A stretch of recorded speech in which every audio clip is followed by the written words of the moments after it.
John is first. He's giving his icebreaker. Yeah, you better. Go, John. Woo. Thank you, fellow Toastmasters and guests. I was originally going to do a different speech because I've been in Michigan Avenue Toastmasters for a few years and I've done 6 speeches there. But then I thought I should do an icebreaker because who knows who I am, right? So the first thing you need to know is I love running. I've been in the marathon. I've been running since my early 20s. I find whenever I get down or something bad happens, it relieves the stress. I didn't run before this speech, but I should have. I also like to run. I mean, I said that right. I like to read. I've been reading since I was a kid on and off. I used to love to read fiction, like science fiction, John Irving. And as I've gotten older, I like more nonfiction stuff, and especially nowadays I read the financial papers. It's a hobby of mine, is investing.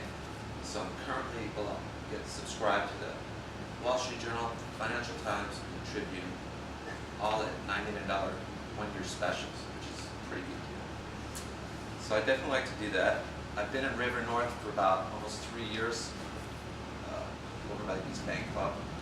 Before that, I was living in Humboldt Park for 10 years. How many of you are familiar with Humboldt Park? Anyone here?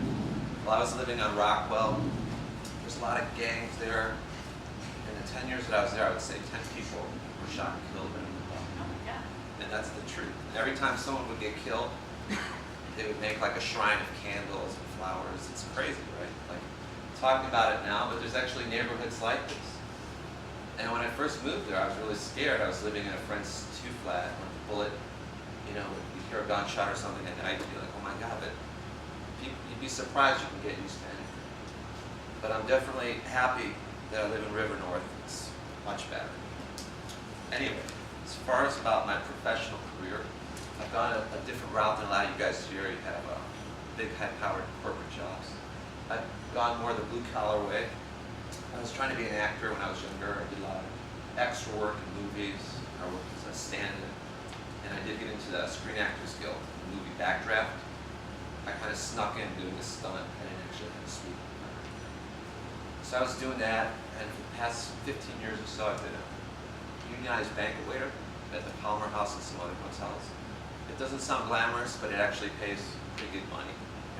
Really good money nowadays compared to what people in stores or stuff like this would make.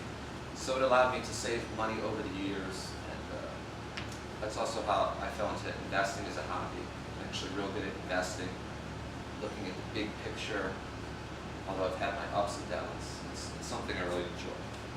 So those are a few things. One of the you have to know about me when I give a speech is, like some of you newbies, I get a dry mouth talking up here. It's one of the things I need to conquer. Hopefully by speech 10, I won't need this little cup of water. So anyway, I'm going to impress you with something I did a few years ago. I actually ran for state representative in my district, River North. And it was something I got into a few years ago, volunteering for other people running on campaigns and stuff like this. It was something I always wanted to do, but didn't really know how to get involved. But then I found a few different groups, like one is Democracy for America that Howard Dean started. So I started volunteering for local candidates, running for like state senator, alderman. And then when a position opened up where I live in the River North West Loop, the guy decided not to run. I was like, I've made some money investing. I only work part-time as a waiter because it pays good. I only need to work part-time with a single out of the family. I was like, what the heck, why don't I run?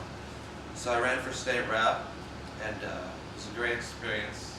I didn't win, but I came in second place out of 6 candidates, which for someone like me, I didn't finish college either.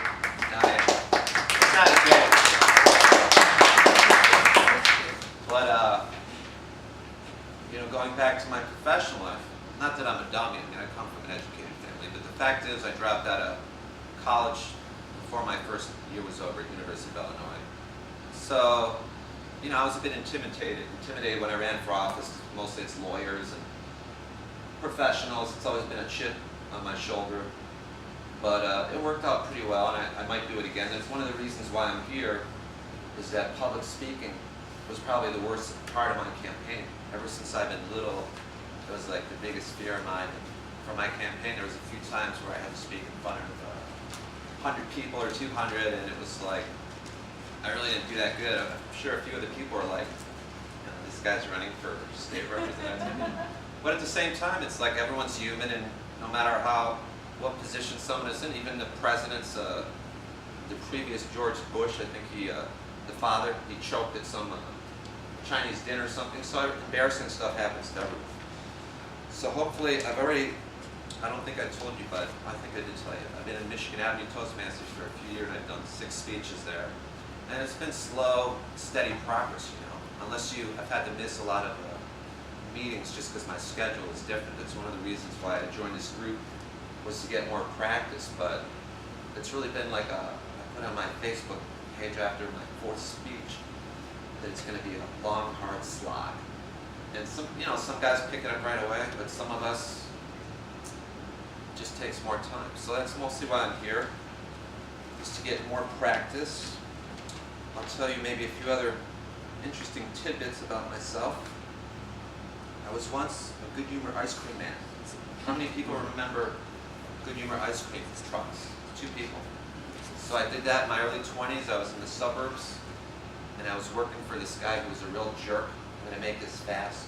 But I couldn't make money anywhere, and I wanted to quit. I told this ice cream distributor, this job sucks, and I want to quit. And my truck was full with $20 ice cream, and it was like far from my house, working in the suburbs. So I was like, you know what? I don't care about this. This guy's a jerk. I don't care if I lose $200. So that day, I drove around all the neighborhoods in the burbs and was giving out ice cream for free, telling all the little kids, really, it's free. And they were looking at me like, of course, I was like a psycho or something. But it was actually fun. It's been so long. I don't look it, but I'm 48. It seems like a lifetime ago. But it was actually a great memory just driving around, giving out ice cream to the children, and I felt like such a good person. So I will end my icebreaker on that happy note, and thank you for listening.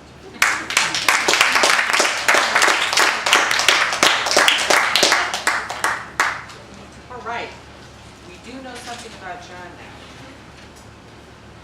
Next up,